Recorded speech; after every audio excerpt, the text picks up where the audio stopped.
I always say this, that sometimes we as entrepreneurs, we always look into our businesses and our value propositions and our vision. And we obviously want to achieve our vision. We want to create impact. But over and above business, right, or whatever the nature of business across sector, there's actually a different world outside of that, which is connected closely to that. And that's a capital world. Okay. Where the money just circulate. And that world has a science. We got it next. That's how you finesse. We come for they next. We come to collect. Did it all on my own, yeah. When it brought it back home, yeah. Now they calling my phone, yeah. But I'm all in my zone. They not a threat. Tell them reset. When they at their best, we still not impressed. Did it all on my own, yeah. When it brought it back home, yeah. Bought a watch with the stones, yeah. Right before we start, we want to let you know that this podcast is brought to you by Chpter. Chpter ensures that your online business never sleeps. We started Chpter when you realize that businesses use social media to talk to their customers and they end up losing up to 40% of their sales due to abandoned carts. This happens when a customer DMs you on Instagram, a customer sends you a message on WhatsApp, and you're not able to respond within 7 minutes. This then leads the customer to look for another business to look for that particular good or service that you are offering. With Chpter, you can be able to elevate the customer experience by running AI agents that can be able to respond to customers in less than 30 seconds on both Instagram and WhatsApp. If you want to make sure your business never sleeps, if you want to make sure that you can increase the revenue you're able to make by up to 5x, just visit www.chpter.co and we'll be able to help you. So that's Chpter without an A, so chpter.co, and we'll be able to turn your business into a business that will thrive in the AI future. So hello, champions. Welcome to season 3 of the Chpter Champions podcast, your favorite African entrepreneurship podcast. And I'm super excited about today because we are starting off in South Africa. So we've been to the east. Now we're coming down south, and we believe there's a lot of lessons that we can share across the continent on building businesses and, inspiring stories of Africa's new age of movers and shakers. And we've just decided to highlight, all these amazing people who've decided that as much as we like and appreciate global brands like Uber or Apple and Zara and Nike, we should build our own brands and take them to the globe. So that's amazing. And today we have one of these entrepreneurs, the man himself in the flesh, Mr. Theo Baloyi. It's really good to have you. Thank you. Thank you for the invite. Yeah, thanks for coming through. So guys, Theo is an award-winning South African entrepreneur. He's the founder and group CEO of Batu. So he launched this shoe brand in 2015 after quitting his job as a senior associate at PwC in Dubai, where he was working. And he decided to come back and build a continent. So Batu is a dynamic sneaker brand that's now listed among the top 100 most admired African brands, with over 35 stores today and employing over 400 people. And last year, Theo expanded his entrepreneurial footprint by founding the Bathu Group, which is a multifaceted South African conglomerate with Pan-African presence and now encompassing interests outside retail, like in financial services and licensing. So many accolades later, Forbes list maker, recently a cover star on Forbes Africa. He's here to share the journey with us, and that's amazing. So I think my first question is, like, outside all that we know about you in terms of entrepreneurship and the impact that you've had, I'm just really curious about who is Theo as a person, like deep down. Yeah. Jeez, man. I think more than anything else, I'm a dreamer who comes from ordinary townships in South Africa. And in South Africa, we've got a saying that says that, Ubuntu, basically meaning that you always have to have humility. humanity rather, in your engagements with different people. So I'm a dreamer who was, brought up and raised by the community. And like you said, I have big dreams for the continent. Yeah. More than anything else, I'm just an ordinary kid from the township, honestly. That's who I am. Yeah. I love it. Yeah. That's amazing. And what's one of your favorite, we like to ask, is your favorite life quotes? Yeah. Or business quotes, something that keeps you going? Yeah. And there's two, actually, if I may, right? Yeah. And I think both of them I've learned from my late father. Okay. And I've used them in my life, in business. Yeah. And they have proven to work for me, One is obviously the famous quote that, fortune favors the brave. Because I really feel like, behind bravery, there's so many things that, you can achieve. Absolutely. Second was, never have an emotional relationship with money. Always have an intellectual relationship with money. The reason being is because, when you have an emotional relationship with money, when you make your losses, you will forever lament the loss and want to cry for the money that you've lost. Yeah. But when you have an intellectual relationship with money, when you lose the money, you will always think about how to make the next dollar. Yes. You know what I mean? Because you are connected intellectually with the science of making money. You're not emotionally connected to keeping the money. I love that. So you actually believe there's a science of making money? Yeah, I do. What's the science? Look, I mean, I think it's obviously relative, right? Okay. But if you think about it, I always say this, that sometimes we as entrepreneurs, we always look into our businesses and our value propositions and our vision. And we obviously want to achieve our vision. We want to create impact. But over and above business, right, or whatever the nature of business across sector, there's actually a different world outside of that, which is connected closely to that. And that's a capital world. Okay. Where the money just circulates. And that world has a science. Interesting.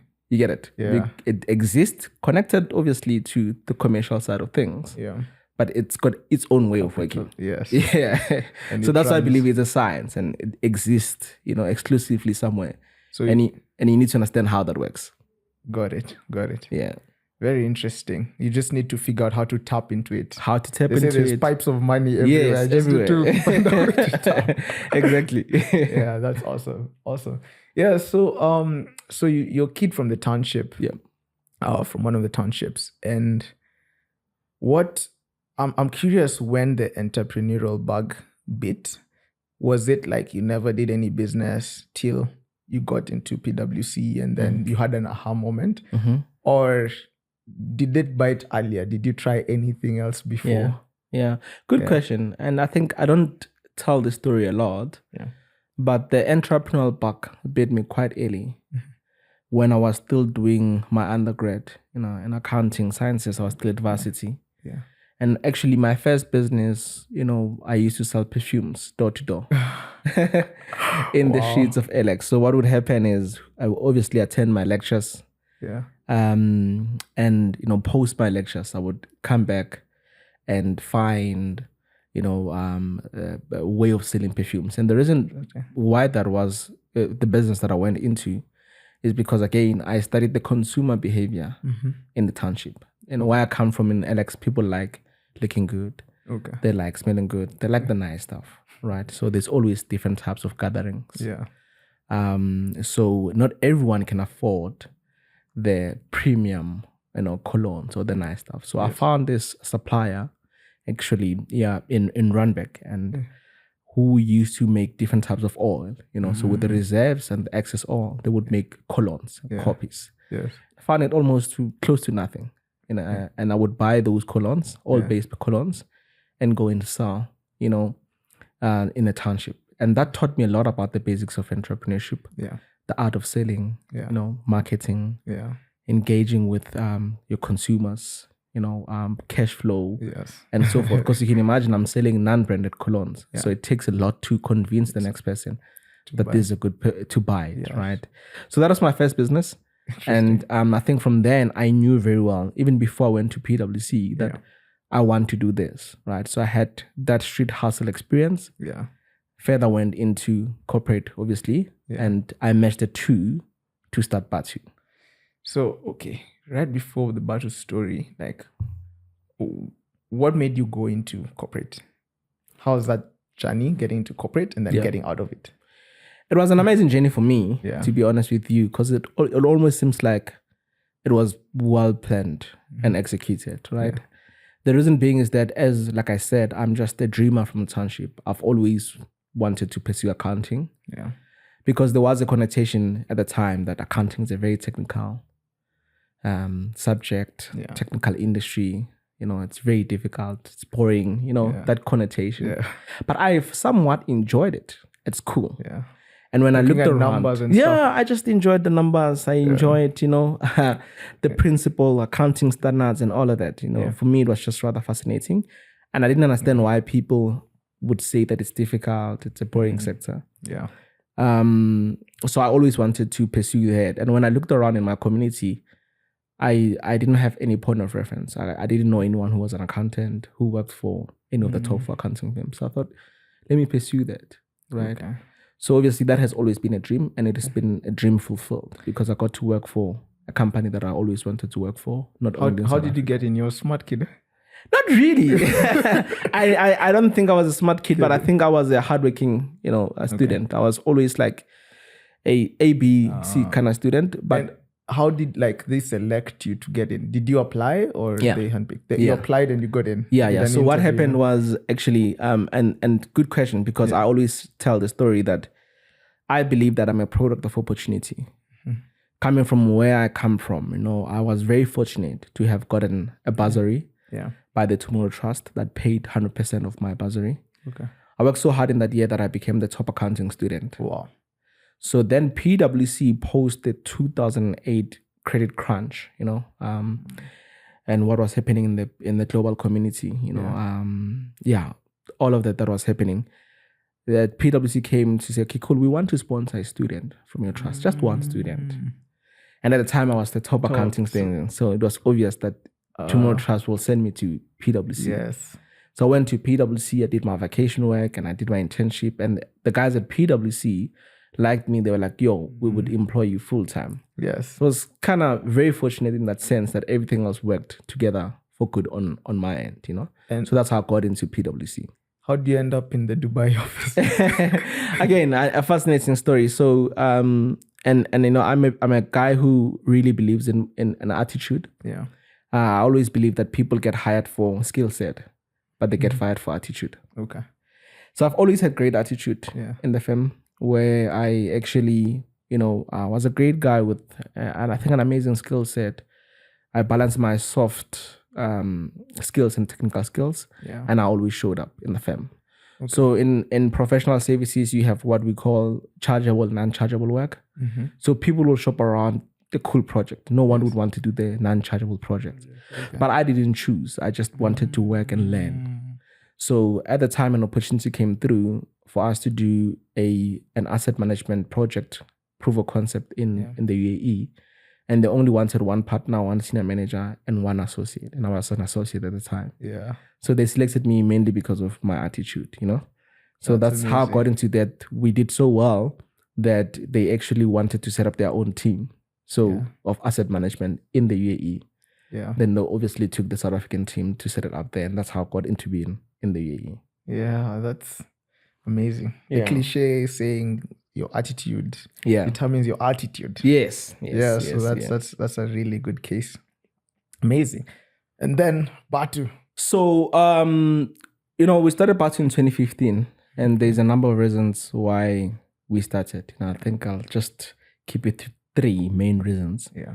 One, as I've mentioned, that I am a product of opportunity.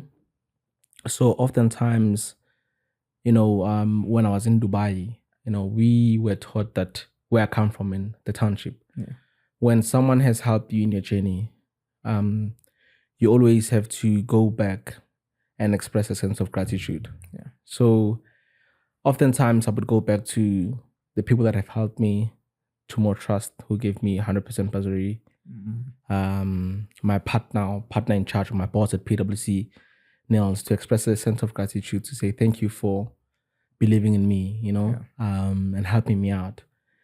That was met by one big ask. That Theo, we don't want anything from you. We didn't help you because we wanted you to pay us back. We helped you because we believed in you. So just pay it forward in your own way. So, and oftentimes, in as much as, my life was changing and I was doing very well in my career, my reality wasn't changing. And the reason why I say that is that oftentimes when I came back home being Alexander Township, I could see the state of affairs of my community. A lot of people are unemployed. They're at the verge of giving up, predominantly the youth.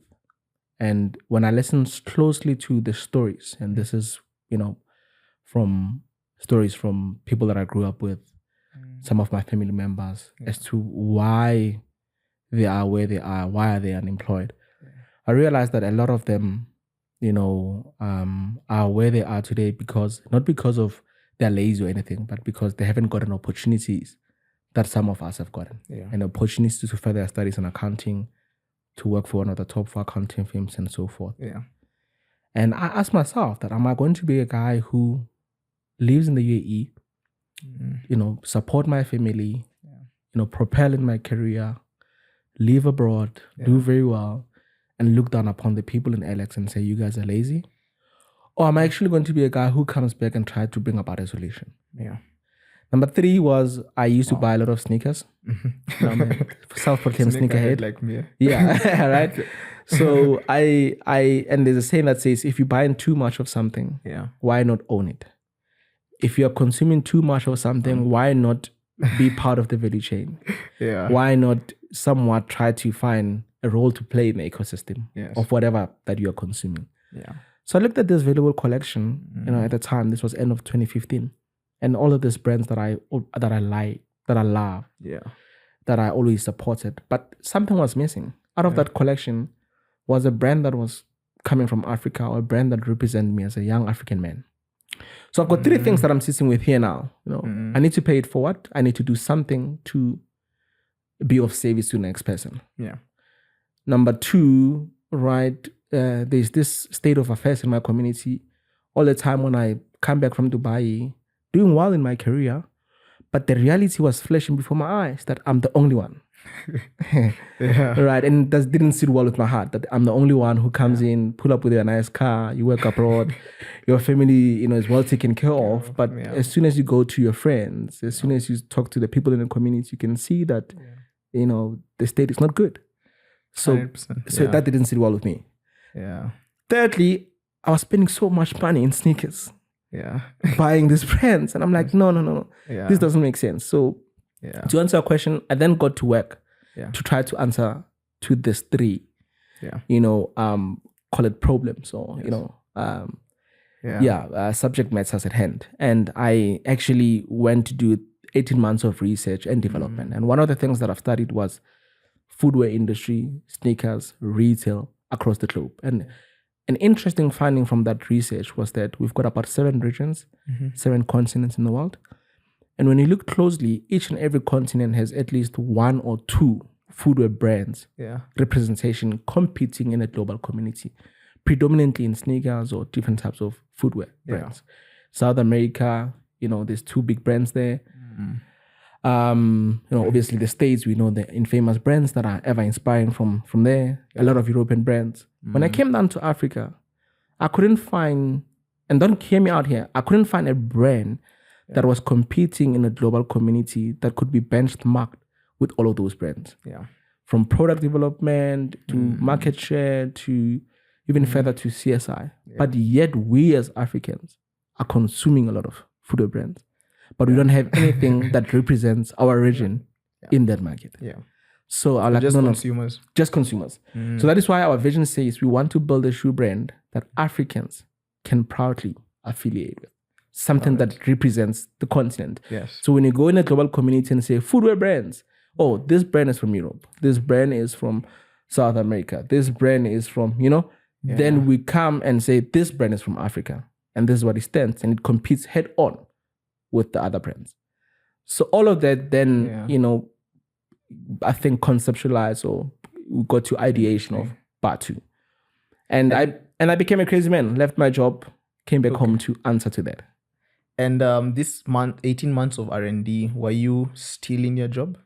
I was still in my job. Okay. I think that's a good lesson as well. Yeah. Like just yeah, trying to, as much as you're doing it 8 to 5, there is an opportunity to conceptualize something that can be as big as what you have now. Absolutely. And your job is not an excuse, right? Yes, yes. You actually did it and it came back. Yeah. So you quit your job, came back, and you started going into that brand story. I think I find it very fascinating. I'm not sure if it's your tagline, but I had it at Africa Business Heroes. Yes. So I think that's a platform we've shared.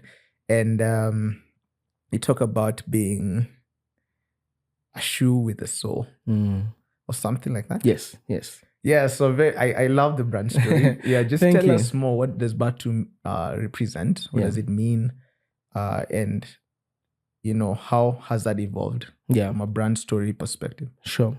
So the word Batu in South Africa means shoe. It's a slang word that means shoe. So obviously, when you look at the Rainbow Nation, South Africa, we've got 11 official languages, and it's and I believe that Africa as a continent is a very well diversified continent.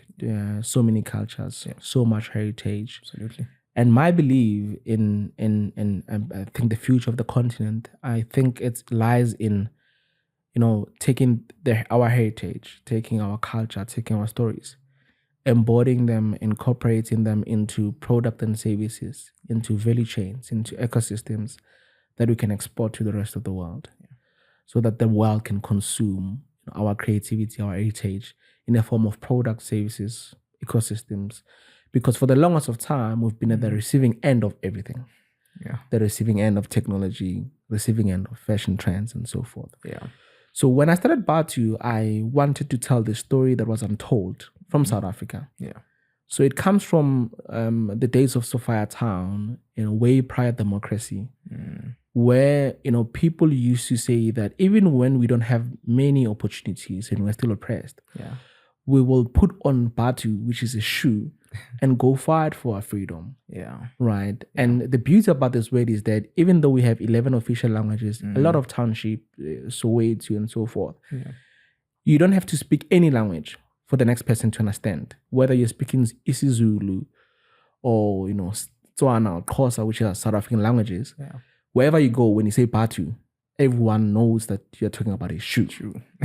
So why not take that and conceptualize it into a sneaker brand and tell that story in an effort to tell our own stories as Africans and export it to the rest of the world. So that's where the brand story comes in. But over and above that, we are a business that cares about being of service to the people. We're a business that cares about creating impact. And that is why our mission says that we want to reignite hope and create sustainable jobs. So everything else that we do in our business, it's always about how does this thing, create impact? How does it, change people's lives?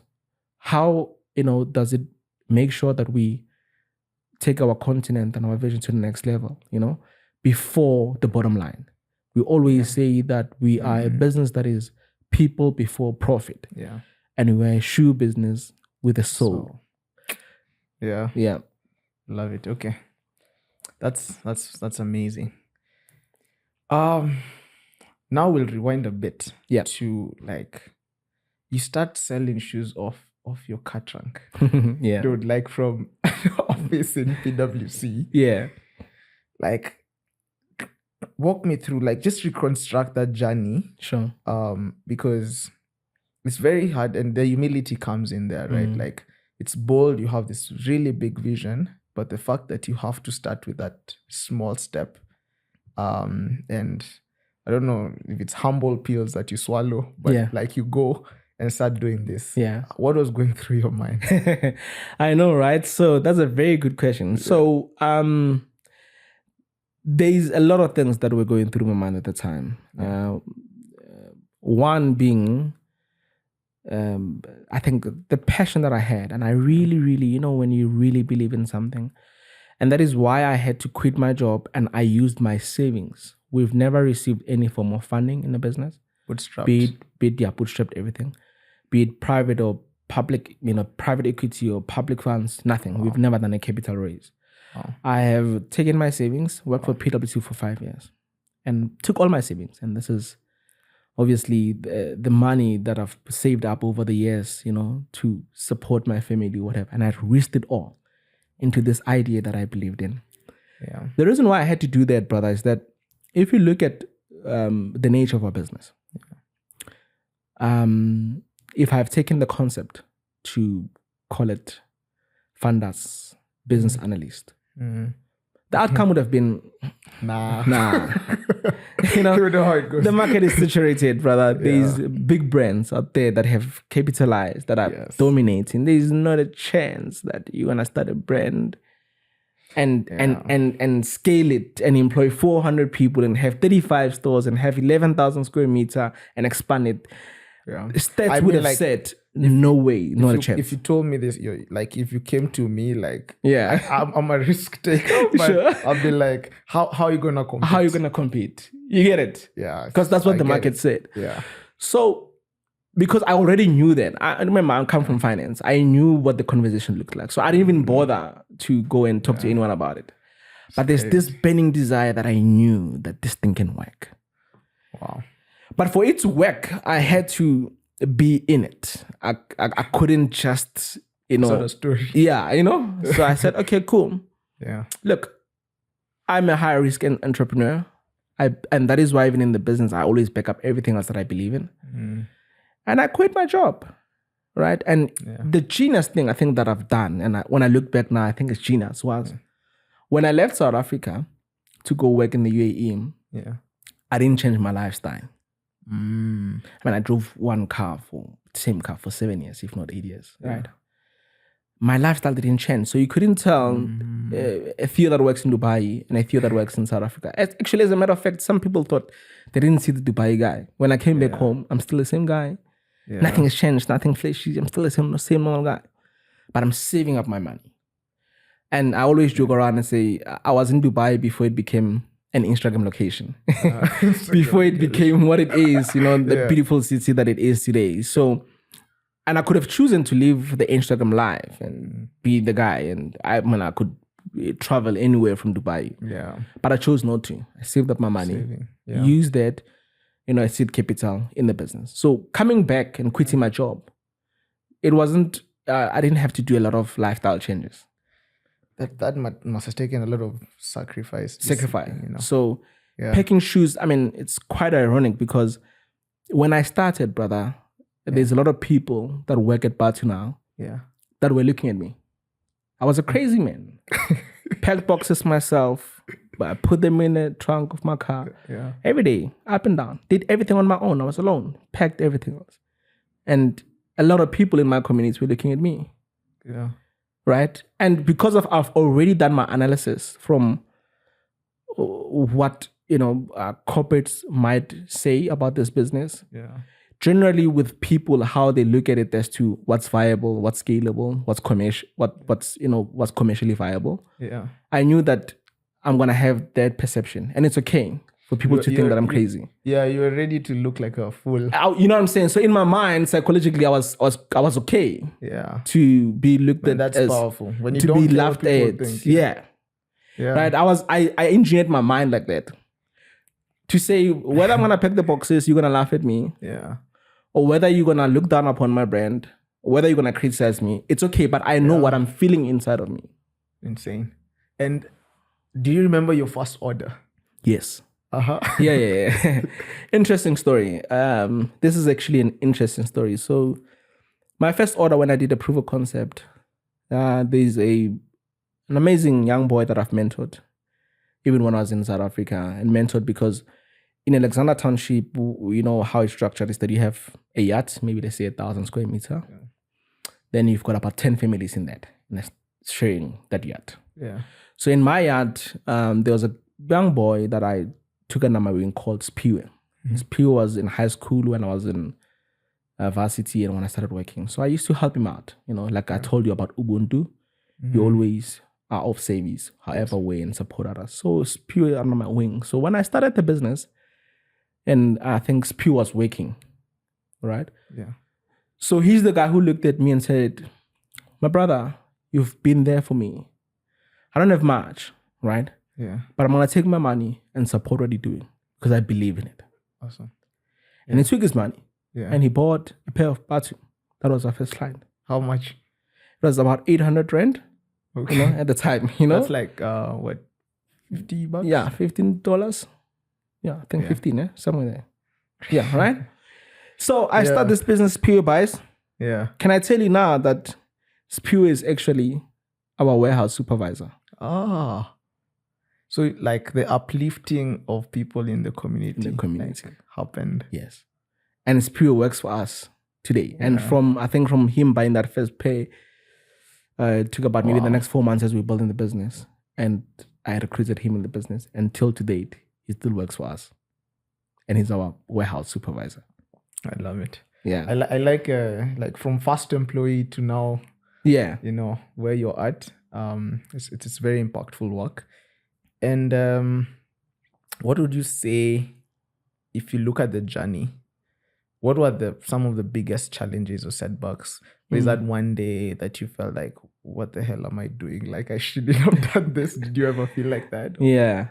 I mean, there's quite a few, I think, incidents like that. But one, again, which ties back to the previous question was, there's this connotation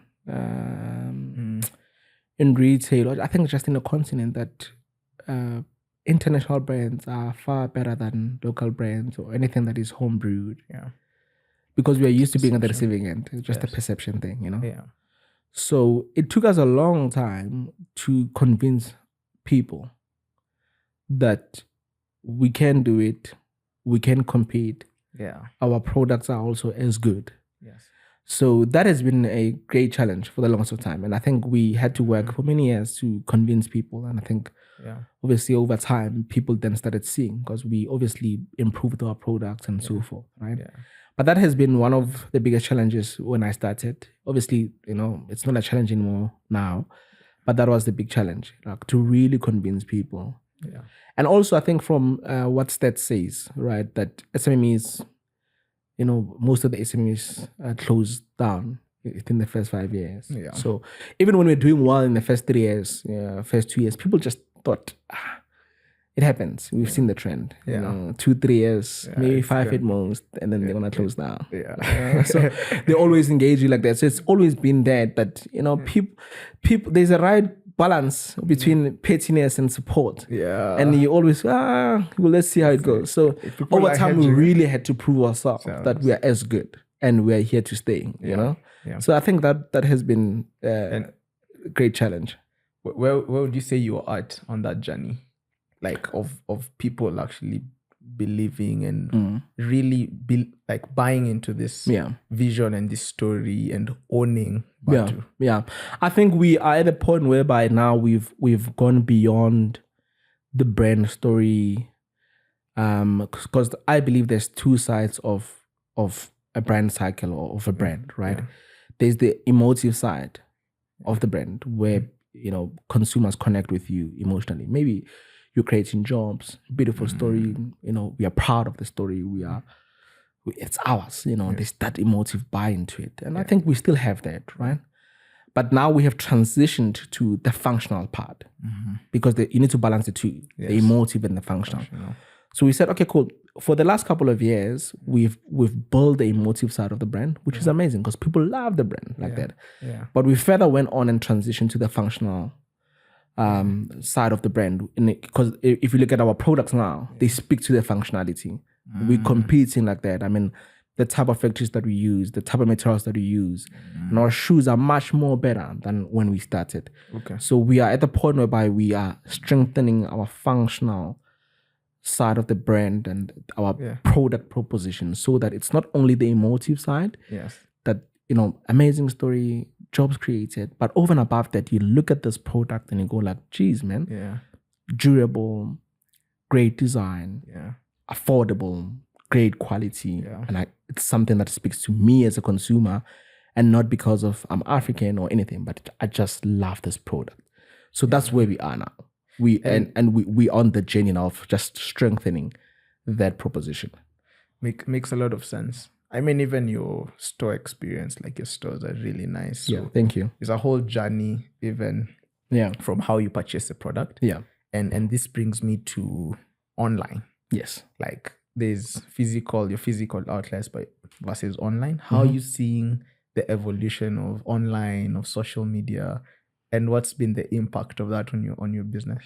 There's been a positive impact, fortunately for us, because our e-commerce or omni-channel, in the business is growing year on year, which is great for us. And I think it's still going to continue to grow. So in our strategy is that we still trying to find the right balance between our brick and mortar stores, our footprint, and balancing it very well with our omni-channel, So for me, I think it's been a complementary factor into what we've already built. Yeah. And it helps build the credibility, because at the beginning of the brand, because we still had to, going back to the point, prove ourselves. So people still wanted the look and feel and the credibility. And then now you've got the product, you've experienced the brand, you know where they are. Then you start transacting online because you already know your size curve from Batu. So you're like, okay, cool, let me just order online and wait 48 hours, it will be delivered, and I trust the brand, So there's that credibility now that we're building in matching the two. And online, I think I'm quite excited about the future because of that. I think it's Yeah, and obviously there's a globalization opportunity there. How are you thinking about like expansion? Outside South Africa. Yeah, as a matter of fact, we're opening our first store in SADC in Namibia next week. Yeah. And we want to first expand into SADC, right? Okay. So we took time for obvious reasons, because we really wanted to build the brand. We didn't just want to expand. Yes. We just wanted to sort of master and optimize our model, Interesting. So only now we're opening our first store in Namibia. And I think that's the plans for the next year or so, just to expand in SADC. We want to go to East and we want to go to West as well. Okay. and potentially Europe. Yeah. Come through to Kenya. No, definitely. We're waiting. Why not Botswana, for example? No, Botswana, we're doing it as well. Yeah, so the whole SADC region, starting with Namibia, Botswana, potentially Zim in Zambia, all of that. Yeah.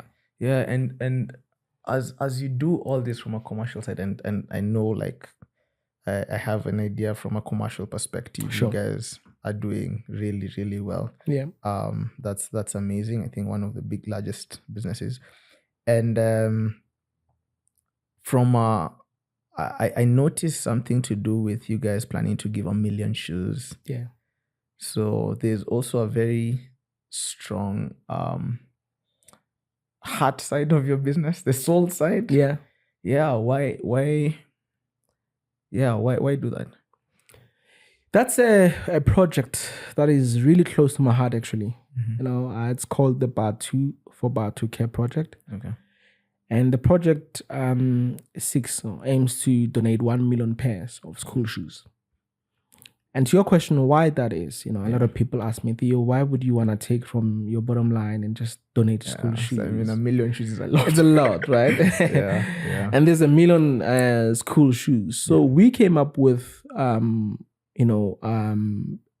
this CSI project, mainly to, and I think a lot of corporates make this mistake. We get into a room, look at the current financial year, clearly define our strategy, our KPIs, and all we care about for that year and running the business is contributing to the bottom line. No one wants to speak to the future consumer and define what the future consumer looks like. Yeah. So we looked at our business, the nature of the business, and we're like, okay, cool. I mean, the reality is that a lot of these international brands have been in the continent, in the world for the longest of time. So Theo grew up consuming these brands. Yes. Right? So to convince him to strictly wear Batu every day, it's going to be a little bit of a challenge because it's in the mindset and how we grew up, right? Yeah.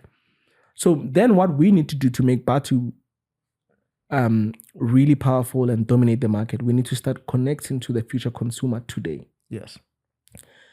And we say that our slogan says walk your journey. So we want to walk the journey with everyone who's on a journey of greatness, a journey of change. And the beauty about journey is that it does not have color, size, or shape, right? So if we go to primary schools and donate school shoes to Theo, who's in grade 1, and then they go to grade 5, we do the same thing. Grade 10, we do the same thing. Potentially even maybe sponsor their higher education. Yeah. One day when they are a Trevor Noah, or they're a Banner Boy, or they're Black Coffee, or they're President Ramaphosa, Or that Theo. or they're Theo, right? Yeah. They're gonna know which brand walked the journey with them, Yeah. right? Yeah. And that's what the project seeks to do, to connect our brand with the future consumer at a primary level. A kid who does not necessarily know why they have to go to school at grade 1 because the parents said they should wear school shoes and go to school. I do that 5 times. I don't have an idea of what this thing is. But every day when I wake up, all I see is this Batu school shoes. And these guys came every year potentially to give me shoes. Who are these guys? This guy. So the brand that I grew up knowing is Batu. That's very smart. And just seeing you expand into other industries as well. Yeah. It means that you're looking now at Batu as a consumer, a household brand. I think that's what's really coming out clearly. So there's definitely opportunities there to extend your impact across, serve this consumer with Absolutely multiple things. Do you want to share what you're doing outside the retail space, or? Yeah, I'll share briefly, and I think maybe not in detail, but I'll say that we obviously have introduced or launched the Bathu Group. And what basically Bathu Group seeks to do is that, if you look at the story of Batu and how we started, I mean, when we started the business, we were not that corporatized. There's a lot of challenges in just corporatizing the business coming from the township. Yeah. The reality is, across the continent, there's many other Theos like that, who've got those kind of ideas, but maybe they don't have the risk appetite, they don't have the know-how to just execute that idea. And oftentimes, when you look at VCs or the capital world, they will always overlook that guy because this guy is not compliant, his business is not corporatized, so we're not gonna invest in that guy, because this thing is too risky for us. Yeah. So Bathu Group seeks to look for those people with ideas like that. Yeah. Because we've walked the journey and we've corporatized, we've got a model that has proven to be successful. Yeah. So we want to have a conversation with those people and bring them into the group, and we help them corporatize and scale so that collectively we can build many other Batus in the continent. Okay. That's a multiplier effect. Yes. That's fantastic. And Theo, how has your leadership style evolved? How have you evolved as an entrepreneur? Because I can tell you have a big heart and you have a big appetite for you're really bold. Sure. And taking risks and all that. That's amazing. That's what we need. And what would you say has really made your business what it is today from a personality perspective? I like to call it, what do you think is a superpower? Sure.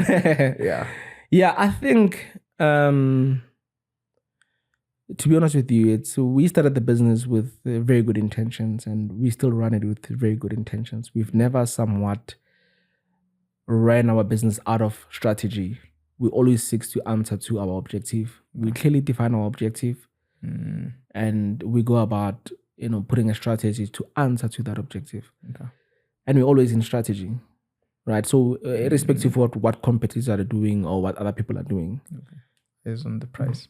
This is eyes on the prize. Good. Yeah. I mean, looks good. You guys, amazing on that. But we don't think that's not in our strategy. So we don't want to do that. We want to just focus on doing that. And I think that's one thing that has kept our business afloat because we've never been a business that reacts to the market, to competition, to, any other thing. We always are in strategy, focusing on our strategy and building it. And I think that has been a great thing. And I think also from day one, we were very intentional about, and I always say this, that we started from the township, right?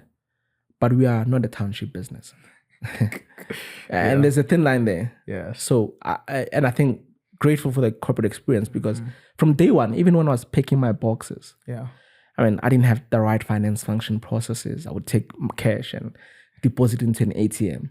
At the background of my mind, I knew that that is not the right way of running a business. You get it? So there was a lot of things that I knew that they were not right. So I was intentional about corporatizing that model and putting systems in place. And I think to answer your question as well, I think sometimes as entrepreneurs, we make these mistakes that we want to do everything on our own. You know, so I was very clear about my skill set in the business, my role in the business, and get the right skill set in the bus, sitting in the right seat to help me build the business.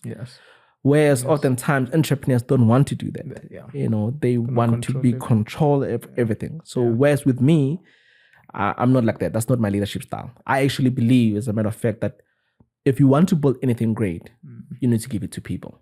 Then people will build it. That is why people build great businesses. You know, a business that is one man show and that is kept by an entrepreneur never really scales, you know, to be a great business. Know your role as an entrepreneur in the business, as a founder. You know, get the right people to tell you no. To disagree with you. To fail together and fail forward. And that's how you build a great business. So I think that's another thing that has helped grow our business. There's a lot of things, and I know maybe I always say this, I'm just a face and I'm a first employee, but I think there's a lot of things that happen at Batu and are done by amazing people at Batu. And then people will say Theo. But the reality is that it's got nothing to do with me. You're also surprised. I'm surprised. You know, and with that being said, you know, a great thank you to our amazing team at Batu. Because if it wasn't for them, I don't think we would have this kind of a business that we have today. So it's just that, you know, people will call me and say, yo, bro, congratulations. I'm like, what's happening? I didn't know I've got no idea about that, you know, because we've got amazing people at Batu that really care about our business. So that's also, I think, something that we've done very well. And I think I'm grateful for when I look back. I think it was really genius to open up the business to people. To build together. Yeah. Amazing.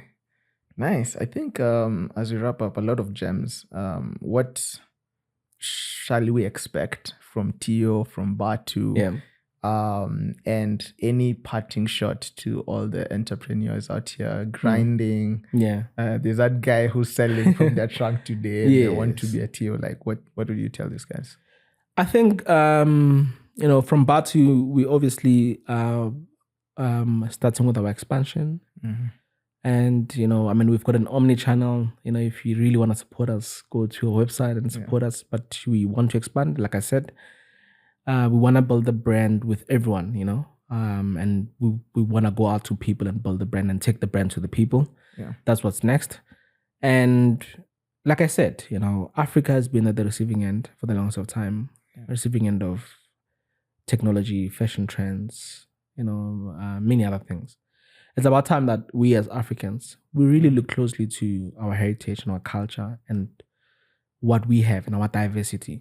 Embody that, incorporate it into products and services, into value chains that we can export to the rest of the world. And I think those will be my parting ways. You know, whether you are sitting in Kenya, you are in Swaziland, you're in Nigeria, you're in Ghana, I think collectively there is something that we can all do in our diversity, our rich culture, that we can build as Africans to export to the rest of the world. So, fellow Africans, let's do it.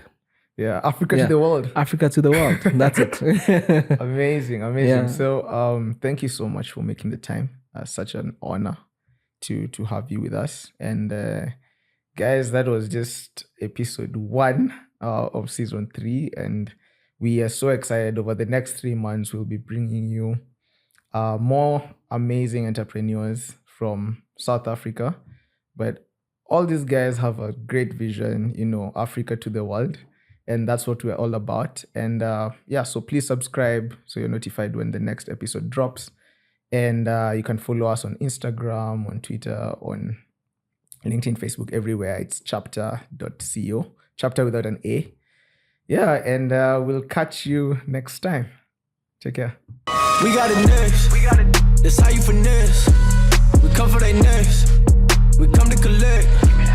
Did it all on my own, yeah. When it brought it back home, yeah. Now they calling my phone, yeah.